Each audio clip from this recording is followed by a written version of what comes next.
vice-président de la commission de la CEMAC, Charles Assaba Ongondo, au cabinet de Brice Luther Oligingima, président de la transition. La rencontre a permis aux deux personnalités d'évoquer les sujets liés au fonctionnement de la commission et l'organisation des assises du CABEF, vous le verrez.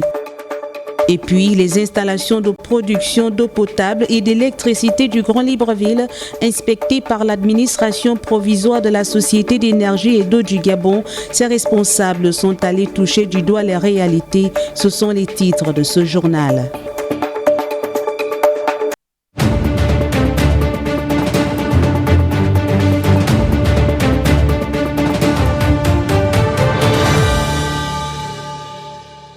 Ravi de vous retrouver, Madame, Messieurs. Bienvenue à tous. Le président de la transition, Brice Luther Oligingima, a reçu en audience le vice-président de la commission de la CEMAC. Les échanges ont gravité autour du fonctionnement de la commission et l'organisation communautaire, non sans évoquer les assises du CABEF en cours dans notre pays. Prisca Mgoula, Barthelboise pour les détails.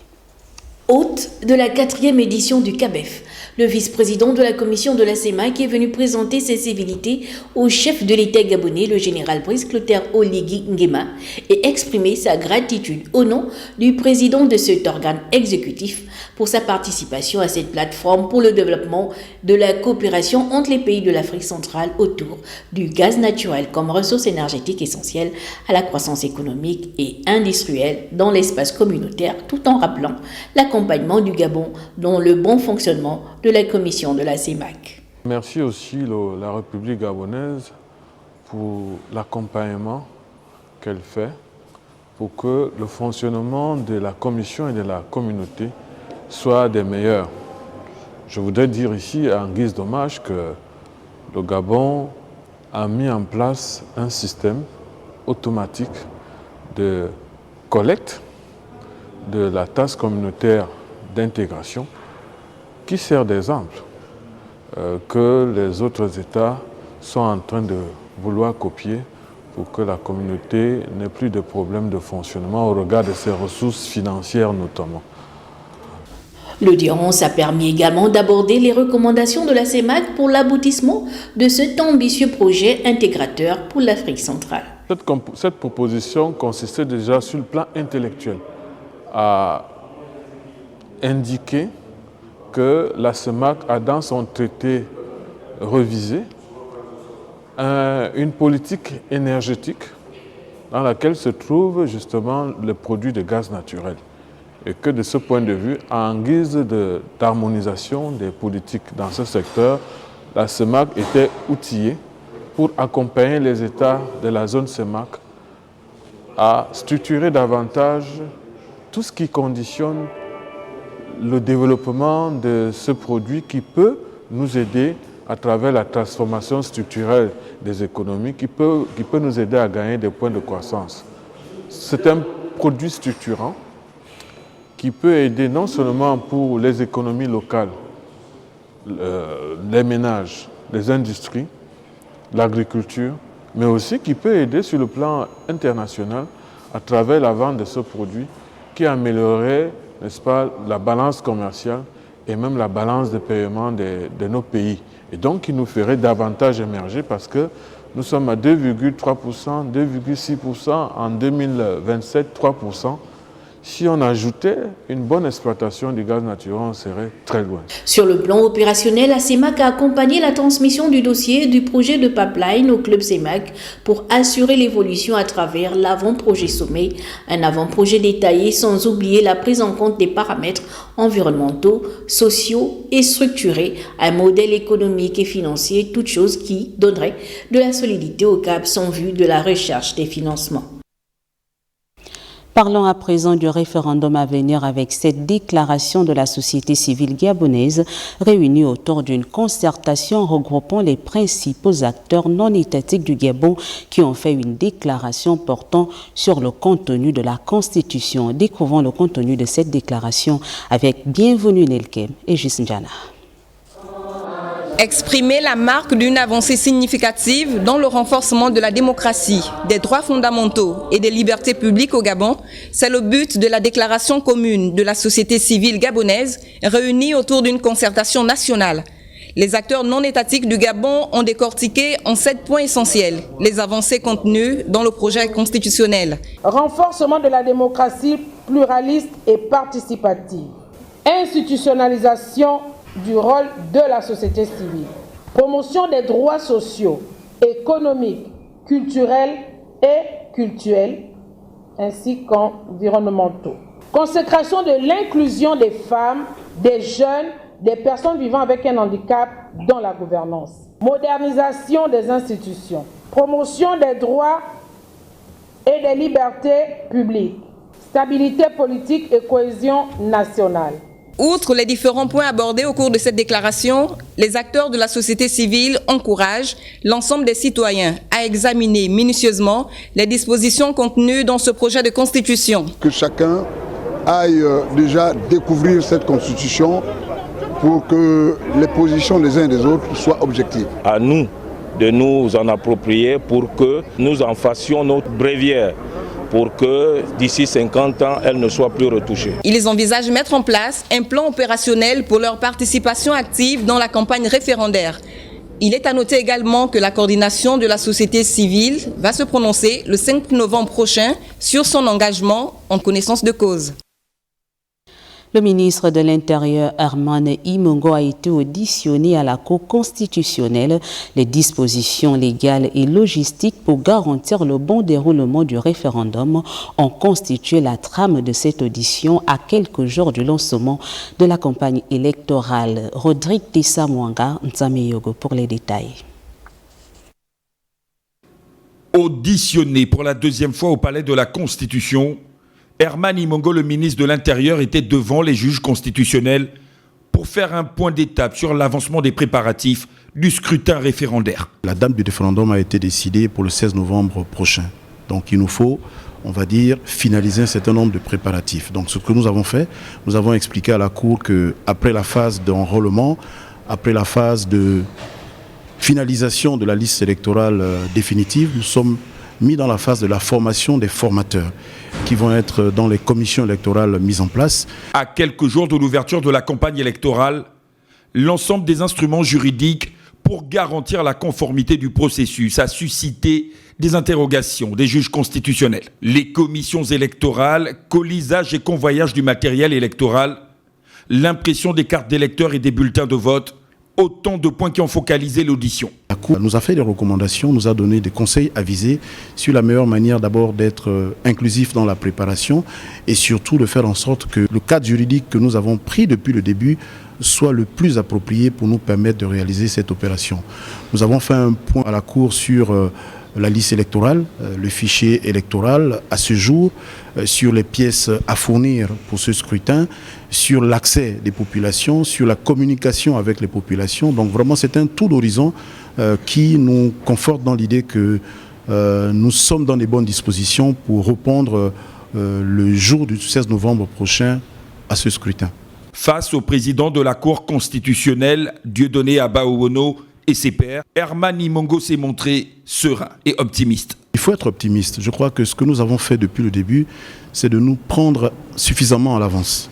Et nous avions raison de nous préparer en conséquence. Donc nous sommes optimistes, nous croyons que nous serons prêts. Garant de la régularité et de la sincérité du scrutin, le rôle de la Cour constitutionnelle est donc crucial, en amont comme en aval du processus. Prévu le 16 novembre 2024, le référendum va permettre aux citoyens gabonais d'exprimer leur avis sur la réforme constitutionnelle. Le Premier ministre a présidé un conseil de cabinet avec les ministres en charge des départements de l'investissement, de l'économie, de l'environnement et autres. Il s'agissait de faire asseoir une stratégie commune qui sera mise en exergue lors de la prochaine conférence Africa Accelerating 2024. Balbino Tsamonva et Francis Ifunda, reportage. La conférence Africa Accelerating 2024 qui se tiendra du 18 au 20 novembre à Ottawa, au Canada, et les partenariats publics-privés qui seront signés ont constitué les thématiques centrales sur lesquelles le Premier ministre de la Transition, Raymond Dongsima, et les membres du gouvernement ont échangé ce jeudi 24 octobre au cours de ce conseil de cabinet. Il était question d'évoquer tous les aspects techniques de la participation du Gabon, voir avec les ministres sectoriels quels seraient les sujets structurants de la présentation du Gabon qui serait portée par le Premier ministre, chef du gouvernement, et voir tous les aspects devant favoriser notre participation et faire de sorte que, comme l'a indiqué le Premier ministre, nous y allions avec des objectifs précis et que nous puissions, dans le cadre de cette participation, revenir au Gabon avec des éléments concrets devant favoriser le développement de notre pays. Les prochaines assises d'Ottawa offrent des avantages à la délégation du Gabon qui va présenter des opportunités d'investissement dans plusieurs secteurs d'activité. Compte tenu de l'expertise du Canada, ce que nous avons retenu, c'est que nous avons 3 ou 4 secteurs importants, notamment le secteur des mines, qui sera véritablement le secteur qui sera mis à l'honneur. Nous avons l'énergie et le Premier ministre a souhaité que le secteur touristique soit aussi mis en avant, et donc le ministre du Tourisme sera de la délégation et sera l'un des sujets que nous allons porter. La nouvelle dynamique qui va être insufflée dans les relations diplomatiques entre le Gabon et le Canada augure des lendemains meilleurs, dans ce sens qu'elle va apporter une valeur ajoutée sur le plan économique pour le pays. Ouverture de la réunion interministérielle pour l'opérationnalisation de la brigade mixte CEMAC en République gabonaise. Les experts venus des pays de cette organisation vont 2 jours durant plancher sur divers points dont le processus d'intégration dans cet espace communautaire. Voyons tout cela avec nos reporters Sheila Mebale et Gis Njana. La réunion interministérielle pour l'opérationnalisation de la brigade mixte CEMAC en République gabonaise a pour objectif de formuler des propositions pertinentes devant permettre le bon fonctionnement de cette unité dans notre pays. Nous sommes heureux d'avoir pu aujourd'hui ouvrir les travaux techniques ici à Libreville au Gabon, après ceux qui se sont déjà déroulés en République centrafricaine au mois de juin, au Congo au mois de juillet, au Tchad au mois d'août, et maintenant donc à Libreville en ce mois d'octobre. Notre tournée se poursuivra en Guinée équatoriale et au Cameroun, dans le but que le même exercice auquel nous avons procédé aujourd'hui puisse permettre donc d'échanger avec les différentes parties prenantes, faire en sorte que les différentes tracasseries que nos concitoyens communautaires éprouvent le long des corridors, c'est-à-dire sur les routes qui relient nos différentes capitales dans la CEMAC, que ces tracasseries-là puissent être levées. Tout en ouvrant officiellement les travaux de cette rencontre communautaire, le représentant du ministre des Affaires étrangères chargé de l'intégration sous-régionale a exhorté les agents retenus à plus de rigueur et de respect de la réglementation. Vous avez été désigné par le gouvernement en raison de vos compétences et de l'implication de vos administrations dans la gestion des corridors. Nul n'est besoin de vous rappeler toute l'importance que le président de la République, son Excellence, le général de brigade, Brice Clotaire Oligui Nguema, accorde aux questions d'intégration pour lesquelles il attache du prix. Je vous engage donc à vous investir pleinement pour la réussite de cette mission dans notre pays. Notons que cette brigade mixte CEMAC a été instituée en 2022 pour lutter contre les tracasseries et tout autre abus le long des corridors de la communauté économique et monétaire de l'Afrique centrale. L'INFAS organise dans le cadre du lancement officiel de ses activités académiques pour l'année 2024-2025 un séminaire de formation sur les bonnes pratiques professionnelles qui ont pour thème comment promouvoir l'éthique et la déontologie en milieu universitaire dans le contexte de la transition. Andy Tungi pour les détails. Comment promouvoir l'éthique et la déontologie en milieu universitaire dans le contexte de la transition. Thème du présent séminaire de formation sur les bonnes pratiques professionnelles. Ainsi, étudiants et des personnels administratifs prennent part à la rencontre. Monsieur le ministre de la Santé, le professeur Adrien Mogougou, partage avec nous qui sommes ici l'une des instructions données au gouvernement de la transition par son Excellence, le général de brigade Brice Clotaire Oligui Nguema, président de la République, président de la transition, chef de l'État. l'intégrité académique, le respect de la diversité ainsi que l'engagement en faveur de l'égalité des chances doivent guider nos actions. Et en plus, en ce contexte de transition, marquer la restauration des valeurs qui fondent notre République. L'événement est placé sous le patronage du ministre de la Santé. Quoi de mieux pour l'Institut national de formation d'action sanitaire et sociale d'adopter les stratégies au contexte actuel. L'Institut national de formation d'action sanitaire et sociale, en tant qu'établissement supérieur, arrimé aux canaux universitaires, ne doit pas seulement être un lieu d'apprentissage, il doit aussi être un espace de réflexion, de débat et de responsabilité. C'est ici que se forment les futurs leaders, les innovateurs et les penseurs critiques de la gouvernance socio-sanitaire. Nous avons donc le devoir de promouvoir les valeurs d'éthique solides et une pratique déontologique rigoureuse. Le séminaire s'inscrit dans le cadre des activités académiques de l'INFAS. C'est pourquoi le directoire de cet institut met l'accent sur la valorisation des valeurs d'éthique et de déontologie. À l'approche de la célébration de la journée mondiale de l'AVC, accident vasculaire célébral le 29 octobre prochain, notre rédaction dresse un constat sur l'état de lieu de cette pathologie, principale cause de mortalité dans notre pays. On en parle avec Gabriel Guilain-Lemami et Gérard Magnagna. L'accident vasculaire cérébral, couramment appelé AVC, est une pathologie qui décime de milliers de personnes dans le monde. Au Gabon, elle est devenue la première cause de mortalité, comme l'indiquent les statistiques de l'UNV, l'unité neurovasculaire, un des services du centre hospitalier universitaire de Libreville, spécialisé dans le domaine. Il faut savoir qu'on a un AVC toutes les 4 minutes et c'est 12 millions de personnes qui sont victimes d'AVC chaque année. C'est l'une des principales causes de mortalité et l'une des principales causes d'hospitalisation au service de neurologie. Des statistiques qui démontrent la gravité de cette maladie. 700, c'est le nombre de patients déjà pris en charge au niveau de l'UNV depuis sa création il y a 3 ans et 10 thrombolyses réalisées. En 3 ans d'activité, on a eu 10 thrombolyses réalisées et 10 thrombolyses réussies avec des patients qui ont pu récupérer de leur handicap et qui ont pu recouvrer une vie presque normale. La sensibilisation demeure la seule arme pour faire face à cette pathologie bien connue des Gabonais. Quand on voit les chiffres des AVC au Gabon, ça fait peur. Le professeur Kouna avait réalisé une étude en 2005 sur la fréquence des AVC au Gabon. Nous étions à près de 43%. 17 ans après, on est passé à près de 65%. Donc ce qui montre que la fréquence des AVC a quasiment doublé. Il existe au Gabon 2 types d'AVC, à savoir l'AVC ischémique et l'AVC hémorragique. Dès l'apparition des premiers signes, il est recommandé aux patients de consulter en urgence un neurologue. La lutte contre les cancers féminins se poursuit à travers la campagne Octobre Rose. La Commission nationale de lutte contre la corruption et l'enrichissement illicite en Bois-de-Lepas, elle a organisé à son siège un séminaire de sensibilisation à l'endroit de son personnel féminin. On fait le point avec Linda Nyumba Mungengi et Cédric Zendon.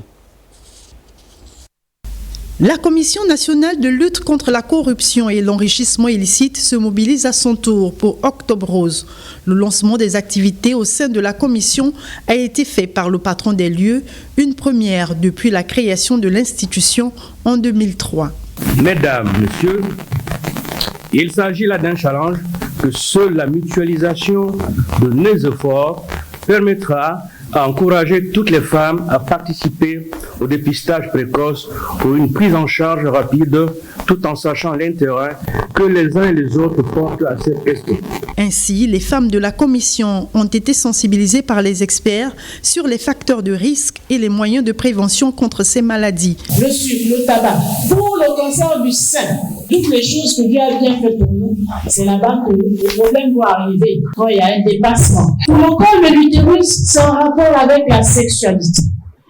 Multipartenariat sexuel, le HIV est un facteur de risque, l'âge Plus on est jeune, plus on fait des rapports sexuels, plus on ne se protège pas, plus on court le risque d'accumuler papillomavirus seulement. Une séance de démonstration d'autopalpation mammaire n'était pas en reste. Il ne devrait pas y avoir de douleur. Si ça fait mal, ce n'est pas normal. D'accord. Traitée du cancer du sein au Gabon depuis 8 ans déjà, Yolande fait son témoignage comme pour encourager la jeune féminine à privilégier le dépistage précoce. Si on vous trouve en cellule précancéreuse pour le col et qu'on vous détecte au niveau du sein tôt, mais vous allez guérir. C'est ce qui s'est passé avec moi. Jusqu'au jour d'aujourd'hui, je n'ai pas reçu un seul comprimé de médicaments pour le cancer. Ayons la culture de l'hôpital. Parce que c'est de façon fortuite parfois qu'on peut découvrir des maladies graves. Plus tôt un cancer féminin est détecté, plus il y a des chances d'en guérir. Conscient de cette réalité, rendez-vous a été pris dans une structure médicale de la place pour la phase dépistage des femmes de la Commission nationale de lutte contre la corruption et l'enrichissement illicite. Le tribunal du commerce de Libreville a prêté son cadre à l'installation des magistrats nommés lors du dernier conseil de la magistrature. La cérémonie a vu la présence de l'ensemble des magistrats venus prendre part à cette audience solennelle. Patricia Lidimouele. Cette audience solennelle du tribunal de commerce de Libreville a permis l'installation des magistrats promus de cette juridiction. Nommés à l'issue du conseil de la magistrature du 14 août dernier, il paraît judicieux pour les hommes en tauge d'être installés puis renvoyés à l'exercice de leurs fonctions. Leur mission étant de rendre les décisions de justice, notamment concernant les affaires des commerçants, et c'est dans cette optique qu'ils sont invités à faire preuve d'une justice plus forte et équitable dans le traitement des dossiers. Le parquet de la République tient à vous adresser ses vives félicitations et vous souhaite plein succès dans l'exercice de vos fonctions. Vos nominations au sein du tribunal de commerce n'est autre que le fruit des efforts que vous avez fournis dans l'exercice de vos précédentes fonctions. Mais cela ne doit pas être l'occasion pour vous auto-satisfaire. Alberta Sono-Aubin, nouveau président du tribunal du commerce, n'a pas manqué de remercier les autorités qui lui ont fait confiance et exhorte par ailleurs ses collègues et collaborateurs à la conscience professionnelle. Je salue votre détermination et votre entière implication tout au long de l'année judiciaire 2023-2024. Le travail accompli au regard des statistiques remises à l'inspection générale des services judiciaires ne fait l'ombre d'aucun doute. Cependant, les chantiers inachevés demeurent. Aussi, je nous exhorte à redoubler d'efforts pour la satisfaction des justiciables, notamment en évitant des renvois abusifs ou en ne donnant pas suite à des demandes de renvoi dilatoires qui ont pour conséquence de prolonger les délais du procès, avec pour corollaire d'impacter négativement sur le climat des affaires. Au promu, le président du tribunal du commerce les invite à s'inspirer de la maxime de John Bruce. La justice est la première vertu des institutions sociales. Cette maxime souligne l'importance de la justice comme fondement des sociétés équitables. Un bon juge est donc celui qui sait d'abord écouter autant que celui qui sait décider. Chers promus, soyez donc à l'écoute des justiciables et rendez des décisions justes et équitables. Au promu de se mettre donc au travail avec loyauté, rigueur et abnégation pour redorer le blason de la maison justice. Et pour la suite de ce journal, je vous fais lecture de ce communiqué qui nous émane du Conseil d'État. Il dit ceci. Madame le Premier Président du Conseil d'État et Madame le Commissaire général à la loi près-le-dit Conseil informent le public que l'audience solennelle d'installation des magistrats prévue se tenir ce vendredi 25 octobre 2024 à son siège 6 à la Sablière est reportée au samedi 29 octobre 2024 à 11h. Le communiqué est signé du secrétaire général Lucie Lebiogo à Calane. Je vous le disais en titre, l'administration provisoire de la SG poursuit sa mission d'inspection des installations de production d'eau potable et d'électricité dans le pays. À Libreville, ce sont plusieurs sites qui ont été visités conformément aux orientations du chef de l'État. Linda Nyumba Mungengi, Rodolphe et YLMV. Sotega, rond-point de la démocratie et le PK6 sont les 3 quartiers par lesquels a démarré l'étape estuaire de la mission d'inspection des installations de production d'eau potable et d'électricité du pays. En réalité, il n'y a pas grand-chose comme barrière. C'est ce que j'ai relevé parmi les sites que j'ai visités. Nous, l'administration provisoire, on ne veut pas des stations pour rire. Nous avons pris l'engagement de grands chefs d'État que l'eau devrait couler. Beaucoup de constats vont immédiatement m'amener à propulser à tous les échelons pour que ce taux-là arrive, pour les travaux, les quelques travaux qu'il y a, qui ne sont pas majeurs, les quelques travaux qu'il y a, interviennent dans le meilleur délai. La mission, conduite par le général de brigade Maseko Bekogo, est voulue par les plus hautes autorités de la République.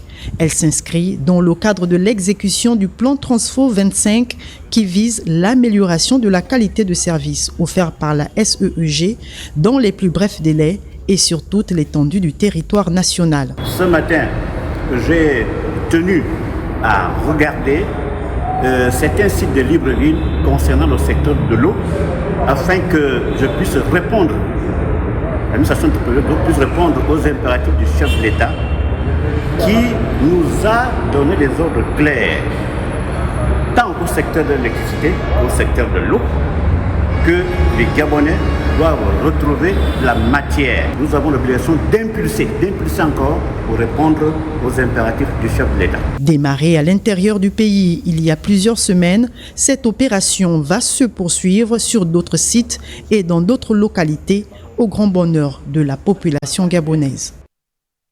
Et pour la fin de ce journal, sachez que le député de la transition, Sostène Ngima, a tenu une rencontre explicative à l'endroit des populations du quartier Cocotier dans le 3e arrondissement de la commune de Libreville, au cœur des échanges, les enjeux autour du référendum. Le reportage est signé Ingrid Bijou-Mombo, Jean-Pierre Moussoami de Timboué. Se définissant comme un homme politique de conviction et d'anticipation, Sostène Ngima, député de la transition, s'est prêté à un exercice de pédagogie avec les populations venues nombreuses à la rencontre explicative qu'il a tenue au bénéfice des habitants du quartier Cocotier. L'essentiel de sa communication a porté sur la nouvelle constitution. Nous allons valider pourquoi? Pour sécuriser notre pays, pour encourager l'engagement des militaires dans tout ce qui se fait comme infrastructure dans la ville et sur tous les permis du territoire, pour encourager l'école qui est en train de devenir cadeau et sur la bonne voie avec le CDRI. Dès que toutes ces convictions sont en moi, j'anticipe. Je demande aux gens de voter, oui, je n'ai pas besoin de lire. Bien que j'ai lu, je connais la Constitution parce que j'ai travaillé dans la Constitution. Mais les gens m'ont fait ce reproche quand j'étais il y a 3 mois hier, demander aux gens que le référendum arrive, il faut voter oui à la Constitution. Oh, est-ce que tu as lu? Je leur ai répondu, oh, je ne suis pas l'intellectuel. Occasion pour le député de lever quelques confusions distillées ça et là par les non-partisans de celle-ci. Nous devons envoyer un message clair à ces détracteurs de notre transition. Pour décourager ces gens, allons-y massivement à ce référendum et votons oui massivement. Pour rappel, la date prévue pour le référendum est fixée au 16 novembre 2024. Madame, Messieurs, ce journal est à présent terminé. Merci à vous de l'avoir suivi et merci surtout aux équipes techniques et rédactionnelles qui m'ont accompagné tout au long de cette semaine. On se dit à très bientôt sur les antennes de Gabon Première.